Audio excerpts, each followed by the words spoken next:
Praise the lord. ప్రభువునందు మాకు అత్యంత ప్రియమైనటువంటి దేవుని బిడ్డలారా, ప్రభు పేరిట మీ అందరికీ కూడా ప్రేమపూర్వక వందనాలు తెలియజేసుకుంటున్నాను. ఎలా ఉన్నారు? బాగున్నారా? మరి ఈ ఉషోదయ వాక్కుకు మిమ్మల్ని ఎంతో ప్రేమతో ఆహ్వానిస్తూ ఉన్నాను. ప్రియులారా, ప్రతిరోజు కూడా ఒక వాక్కు ద్వారా ఎంతో కొంత మీరు ప్రోత్సహించబడుతున్నారని ప్రభు పేరిట నేను దేవుణ్ణి ఘనపరుస్తూ ఉన్నాను. ప్రియమైన దైవ జనాంగమా, ఈ దినం మీ కొరకు మరి నా మనసులో పెట్టినటువంటి వాక్యాన్ని మీ ముందుకు తీసుకుని రాబడబోతున్నాను. రండి, మీ దగ్గరున్న పరిశుద్ధ గ్రంథాన్ని చేత పట్టుకున్నట్లయితే యెషయా గ్రంథంలోకి వెళ్ళినట్లయితే ఒక వాగ్దానపు వాక్కుని మీ ముందు నేను ఉంచబోతున్నాను. యెషయా గ్రంథం 5వ అధ్యాయంలోకి వెళ్ళినట్లుగానైతే రండి, 7వ వచనాన్ని మనం చదువుకుందాం. అక్కడ ఏమని రాయబడి ఉందంటే, యూదా మనుష్యులు ఆయనకు ఇష్టమైనటువంటి వనము అని రాయబడి ఉంది. ఇది మీ దినం వాగ్దానం ఇవ్వబడుతున్నటువంటి వాక్కు. అంటే యూదా మనుషులు దేవునికి ఇష్టమైనటువంటి వనముగా వ్రాయబడి లిఖించబడి ఉన్నది. ఏమిటి యూదా మనుషులు దేవుడికి ఇష్టమైన వారు అంటే, బైబిల్ గ్రంథంలో దేవునికి ఇష్టమైన వారు ఇంకెవరైనా ఉన్నారా అని చూస్తే, మరి హెబ్రీయులకు రాసిన పత్రిక 11వ అధ్యాయం 5వ వచనంలో చూడగలిగితే అక్కడ ఒక వ్యక్తి ఉన్నాడు. ఆయన పేరు హనోకు. అక్కడ ఆయన గురించి వ్రాయబడినటువంటి సంగతి ఏమనగా, ఆ 11వ అధ్యాయము హెబ్రీయులకు రాసిన పత్రిక 5వ లేఖనంలో ఈ విధంగా వ్రాయబడి ఉంది. హనోకు దేవుడి దగ్గరికి కొనిపోబడక మునుపట్ట దేవునికి హనోకు ఇష్టుడిగా బ్రతికెను, ఇష్టుడిగా ఉండెను అని సాక్ష్యము పొందుకొని ఉన్నాడు. హనోకు దేవుడికి ఎలా ఇష్టుడయ్యాడు?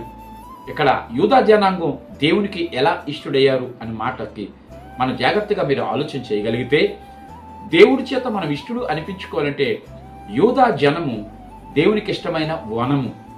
యూదా జనమట దేవునికి ఇష్టమైనటువంటి వనము. యూదా అనే మాటకు అర్థము స్తుతించుట అని అర్థం. స్తుతి అనగా ఎవరైతే దేవుణ్ణి స్తుతిస్తారో, అది మీరవచ్చు, నేనవచ్చు. దేవుణ్ణి స్తుతించే వారంట ఆయనకి ఇష్టమైనటువంటి ఒక గార్డెన్ లాంటి వారు, తోట లాంటి వారు, ఉద్యానవనము లాంటి వారని ప్రభువే సెలవిస్తా ఉన్నాడు. అయితే స్తుతి అంత ప్రాముఖ్యమైనదా? చాలా ప్రాముఖ్యమైనది. ఈరోజు మీ కొరకు నేను తెచ్చిన ఈ మాటలో భావం ఏంటంటే, స్తుతి నీ పరిస్థితిని మార్చగలదు. స్తుతి నువ్వు ఎలాంటి క్లిష్టమైన పరిస్థితిలో ఉన్నప్పటికీ కూడా ఆ స్తుతి కానీ నీ నోట ఉంటే ఆ పరిస్థితిని మార్చగలదు. ఒక 2-3 ఎగ్జాంపుల్ చెప్పి మీ కొరకు నేను ప్రార్థన చేస్తాను. ఎలాంటి ఎగ్జాంపుల్ మీ ముందు నేను ఉంచబోతున్నాను. యూదా రాజు అయినటువంటి యెహోషాపాతుకి చుట్టూ కూడా ఆయన ఒక రాజ్యంలో ఉన్నారు. ఆయనకు విరోధంగా 3 దేశస్థులు, రాజులు, వారి సైన్యము మూకముడిగా దాడి చేస్తూ ఉంటారు. ఎవరెవరు ఆ 3 అంటే, అమోనీయులు, మోయాబీయులు, షెయీరు, మాన్యవాసులు అనే 3 రకాల జాతులు గలనటువంటి ఆ యొక్క శత్రు సైన్యము ఒక్కసారి మూకమ్మడిగా దాడి చేస్తారు. అన్ని దారులు మూయబడ్డాయి. యెహోషాపాతుకి ఒక విషయం తెలుసు. ఏమిటి ఆయనకు తెలిసిన రహస్యం అంటే, అన్ని దారులు మూయబడిన ఆ పైనున్న దారి ఎప్పుడు కూడా తెరచే ఉంటది అనే సంగతి ఆయనకు తెలుసు గనుక ఇక రెండోది ఆలోచించకుండా పెద్దల సలహా మేరకు, దైవజనుల సలహా మేరకు ఒకటే నిర్ణయం తీసుకుంటాడు. ఏంటి ఆ నిర్ణయం అంటే, 2వ దినవృత్తాంతముల గ్రంథము 20వ అధ్యాయం 22వ వచనంలో ఒక్క పని చేస్తున్నాడు. ఏంటంటే, శత్రువులు చుట్టూ ముమ్మరంగా ఉన్నారు, ఏం చెయ్యాలో అర్థం కాలేదు, ఇరుక్కున పడిపోయినట్లుగా ఉన్నాం. ఆ సమయంలో యెహోషాపాతు అతడిట పాడుటకు స్తుతించుటకు మొదలు పెట్టగా, యెహోషాపాతట పాడుటకు స్తుతించుటకు మొదలు పెట్టగా అద్భుతం ఏం జరిగిందంటే, అక్కడ యెహోవా యుద్ధము మొదలు పెట్టెను. ఇక్కడ స్తుతించడానికి మొదలు పెడితే, స్తుతించడం ప్రారంభిస్తే దేవుడు యుద్ధాన్ని ప్రారంభించాడు.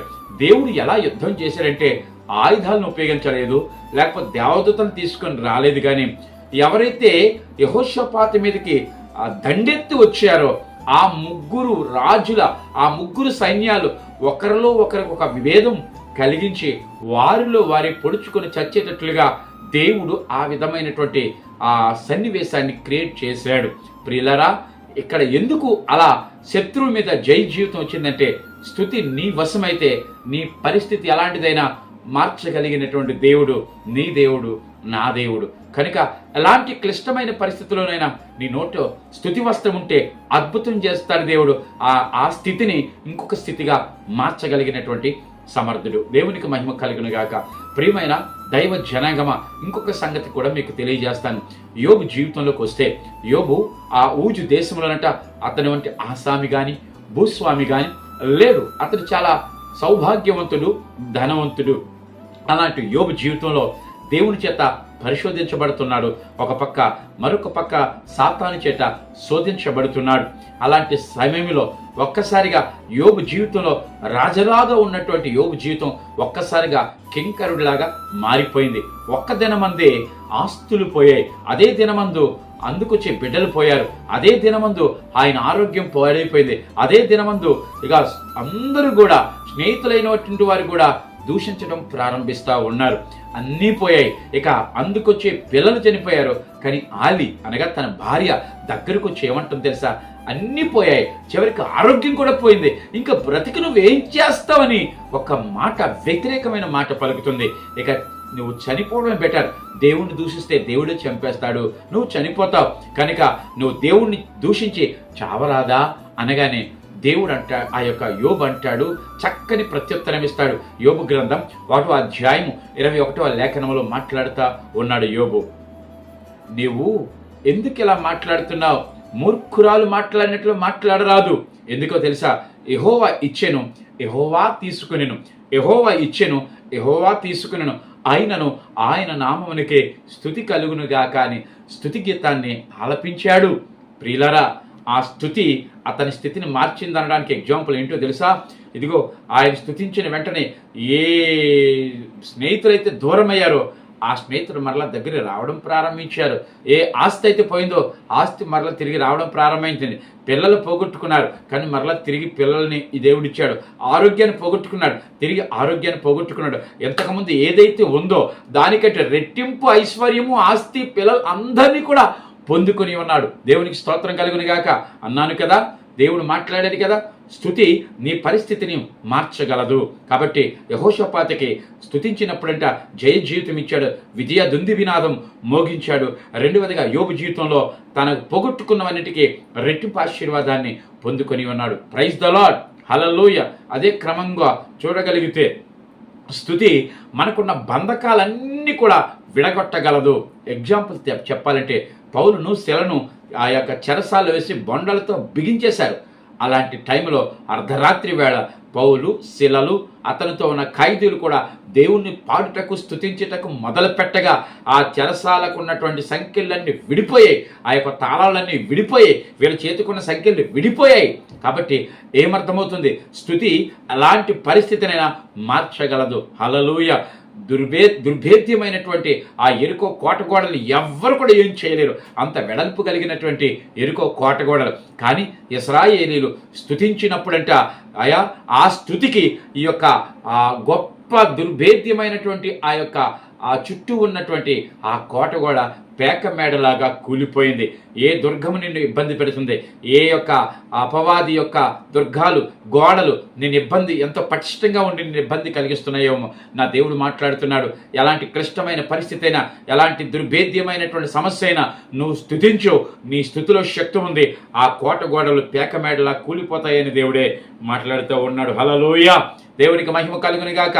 మీకు అనేక సార్లు వినే ఉంటారు కదా, స్తుతియాగం అర్పించేవాడు దేవుణ్ణి మహిమపరిచేవాడు. మీ కష్టములోన స్తుతించు, దుఃఖములోన ప్రభువును స్తుతించు, ఆనందములోన ప్రభువును స్తుతించు, ఇరకాటములోన ప్రభు స్తుతించు, ప్రతి విధమైన బంధకాల్లోన దేవుని స్తుతించు, నీ అవసరంలోన దేవుడు స్తుతించు. నీ స్థితి ఎలాగున్నా నువ్వు స్తుతిస్తే అప్పుడు నీ పరిస్థితినే మార్చే దేవుడు ప్రభు. ఈ ఉదయకాల సమయంలో మన పరిస్థితులన్నీ మార్చునుగాక. మన నోట దేవుని యొక్క స్తుతి వస్త్రము ఉండునుగాక.